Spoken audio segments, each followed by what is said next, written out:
overflowing into the stream bed downstream from this major waterfall. Now we're in a voyage of about 2 hours today.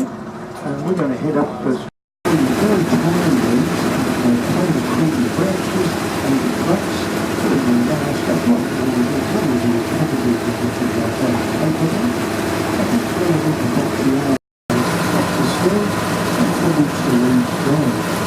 It's also known as Longreach piece. When you're working with a system such as this, but one that has to go to helping by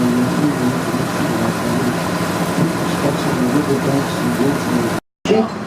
After they smell the water of our beautiful water hole, and they stampede and they race straight down the banks out into the wind. And if you look at the patch ahead, and so you cast around for something soft that'll do the job, and you chance it on the soft leaves of the knotweed, and you think, yep, that'll do pretty well for that job.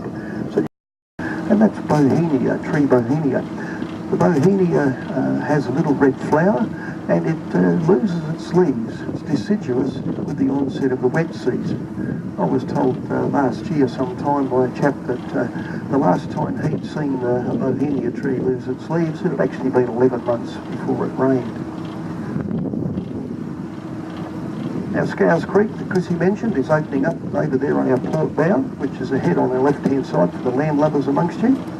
200 men, but by 1920 with the complete fall off of the requirement for tallow, the works closed.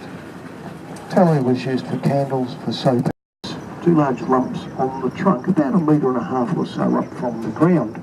And you'll also see there's a hole in the centre of the trunk. Now those wounds were put there in about 1930 by a fellow called Jimmy Arfu. And Jimmy Arfu was a local market gardener. He had several market gardens over in town, which he watered with 18-foot deep wells. Of course, over here he had a river, so rather than go to the effort of digging a hole or two, he used the river water as a means of irrigating his 5th market garden, which was up on our right.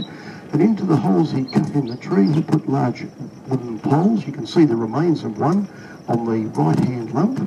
And then with the canvas buckets, blocks and tackles and rigging of all sorts, he was able to lift the water up from the river, swing it across to the right-hand side, and to that left outstretched branch you'll see a grove of trees with grey bare leaves and small orange trunks and branches close to the water's edge and up on the riverbank. And that's one of your go down in fairly steep steps down to the depths.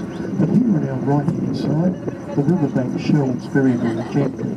And this is what we call Bondi Beach. On top of Bondi Beach there's a solitary tree leaning to the right with a dead branch to the left. And that's what we call Gidgee. You'll probably find the main channel away to the right, and this being just a little lagoon.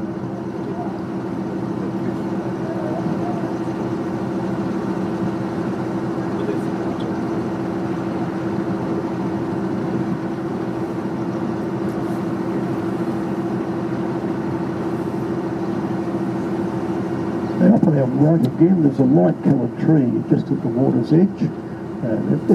It's a kilowatt tree, very, very light coloured trunk on this one. But if you look towards the top, you'll see a very large nest, and that's the nest of one of our whistling kites. We'll see some very, very large nests further upstream as we go on. You'll also see some what look like dead leaves hanging off that tree, very yellow against the ordinary colour of the tree. There's another one directly ahead of us. You might think, oh, the branches are dying, but that's actually the on the top deck. We'll have a much better view, of course, but that's the home of one of our whistling kites.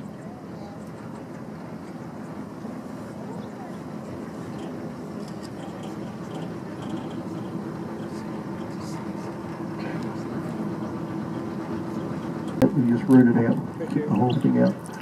So I guess that one's not a bad example, so we can show everybody up the river. They were different to the Murray River turtle. Would you like to come off because people are banking up behind you? Yeah. And if you can stand beyond this line here where because the turtles sort of have got not very good eyesight, and so they